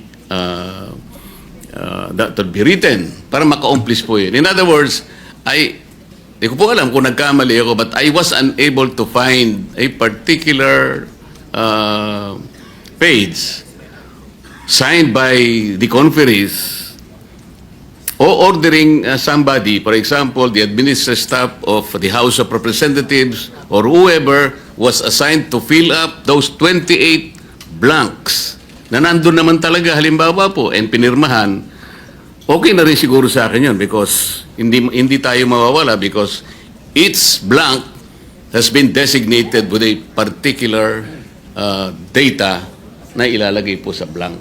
Wala po eh. So I was asking, nagpunta po ako sa office ng Secretary General. Nagbabakasakali po na makahingi ng makita yung enrolled bill because sa ating tuntunin, I think even in the Senate, meron pong 3 or 4 copies na naiiwan po sa either the Senate or the House of Representatives. The problem is, wala naman akong access. Ito yung pinag-uusapan natin eh. Because I need to know sino yung nag-fill up. Kasi po nung ito'y submit na sa Office of the President in the form of enrolled bill, 4 na po yung signatories doon, Mr. President. The Speaker and the Secretary General, the Senate President, and the Senate Secretary. Yung blank po sa pinakahuli, ay po ang para sa Pangulo na po. Doon sa pipirma. So yung enrolled bill, kompleto na po yung detalye, but it did not tell the whole story as to who filled up and what is supposed to be filled up in all those material particulars. So yun pong public access natin, yung taong tutulong sa atin, paano po mapiprevent yung mga ganong pangyayari? Well, Mr. President, thank you for that question. In fact, I raised that to our technical team here in the Senate that those things should not happen in the 2026 budget. Not under my watch, Mr. President. That the members will be given blank materials to sign, Mr. President. I reminded them to be very strict in the review. Kung kailangan po 2, 3, 4 times to review the documents before letting the members sign, they should do it, Mr. President. So that's a strong reminder to the technical staff, Mr. President. So I know that narinig ko rin yan, Mr. President, during the last budget season, Mr. President. I'm not very sure on the details, Mr. President. Personally, I didn't see any blank items, at least sa akin, Mr. President. But since that is an issue that came out, so I reminded our technical staff to be very detailed in scrutinizing the budget materials, Mr. President, especially the ones we will be signing, Mr. President. Thank you for your assurance, Mr. President. Kanina po, nilapitan ako ni Senator Ping. Pagtulungan natin, sabi niya. Thank you, Mr. President. Tulungan o pagtulungan? Thank you, Senator Marcoleta. Thank you, Leader. Mr. President, with no other reservation to interpret, I move to close the period of interpellation. Any objection? There being none, motion is approved. I move to open the period of amendments and recognize the sponsor, Senator Gatchalian, and to introduce amendments, and likewise senators, of course, our minority floor leader and Senator Lacson to follow. Any objection? There being none, motion is approved. Senator Gatchalian. Yes, Mr. President, a few of our colleagues submitted their amendments, Mr. President, so I will just read them. And then those our colleagues of ours who wants to propose their amendments can also propose after, Mr. President.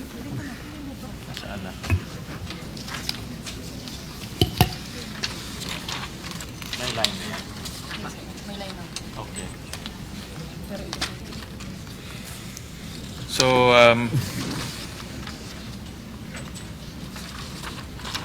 I'll go ahead, Mr. President, so that it will be an orderly process. On page 2, line 17, delete the phrase acronym.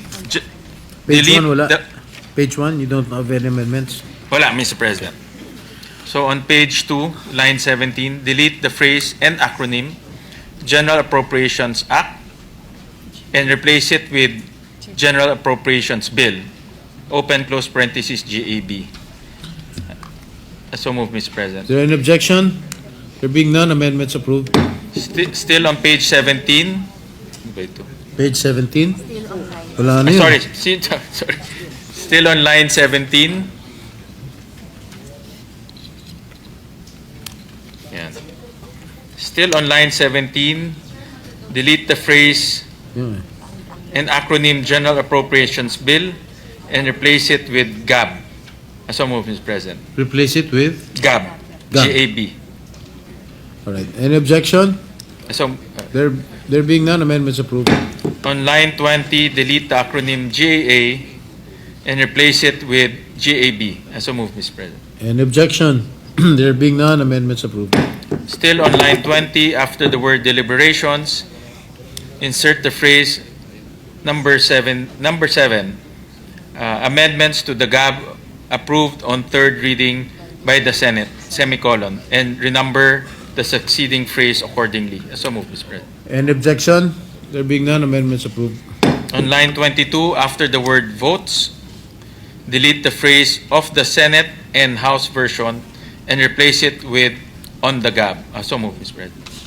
Any objection? There being none, amendments approved. On line 30, delete the acronym JA and replace it with General Appropriations Act. So move, Mr. President. Line 31? 30. Line 30. 30? On line 30.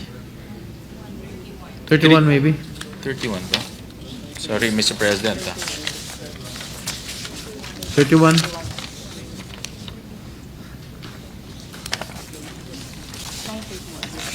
Are we on the same frequency? Sorry, Mr. President, I stand corrected. On line 31, delete the acronym JA and replace it with General Appropriations Act. So move, Mr. President. Any objection? There being none, amendments approved. Okay. These are the amendments from Senator Risa, Mr. President. All right. On page 3, on line 28, insert a new whereas clause, which shall read as follows. Whereas, to ensure full accountability and public understanding of legislative changes to the national budget, it is imperative to provide a detailed comparative matrix of the General Appropriations Bill as it progresses through the House of Representatives, the Senate, and the Bicameral Conference Committee, highlighting all amendments, semicolon. So moved, Mr. President. Any objection? There being none, the amendments approved. On line 6, delete subparagraph A. Same page? On page 4, line 6, delete subparagraph A and re-letter the subparagraph accordingly. Any objection? There being none, amendments approved. On line 10, subparagraph C, after the word votes, delete the phrase of the Senate and House version and replace it with on the GAB. So move, Mr. President. Any objection? There being none, amendments approved. On line 7, delete the word passed and replace it with approve. I so move, Mr. President. Any objection? There being none, amendments approved. On line 10, after the word votes, delete the phrase of the Senate and House. We just mentioned it earlier. We have already approved it. Mulit na. Okay. Sorry, Mr. President. Ito. Okay, ito. On line 10, after the word gab, delete the period and replace it with a semicolon end. So move, Mr. President. Any objection? There being none, amendments approved. The following, Mr. President, are amendments from Senator Lauren Legarda. On line 11, insert a new paragraph D, a new subparagraph D, which shall read as follows, and re-letter accordingly. D, transcripts of the bicameral conference meetings. Transcripts of the bicameral conference committee meetings. I so move, Mr. President. Any objection? There being none, amendments approved. On line 17, delete the acronym JA and replace it with GAB. I so move, Mr. President. GAB. GAB. Any objection? There being none, amendments approved. On line 24, delete the acronym JA and replace it with GAB, GAB. Any objection? There being none, amendments approved. On line 26, delete subparagraph D and replace it with D. Amendments to the GAB approved on third reading by the Senate. I so move, Mr. President. Any objection? There being none, amendments approved. The following are amendments from Senator Risa Ontiveros, Mr. President. On page 4, on page 4, line 27, insert a new paragraph. Which shall now be the new paragraph 4 and renumber the succeeding paragraphs accordingly. Paragraph 4 shall read as follows. Number 4, period. A detailed comparative matrix shall be prepared by the Committee on Finance and Committee on Appropriations and publicly uploaded to the websites of both the Senate and the House of Representatives to ensure comprehensive understanding and traceability of budget changes. This matrix shall clearly compare the following documents. A, the GAB. B, amendments to the GAB GAB approved on third reading by the Senate, semicolon, and C, bicameral conference committee version on the GAB.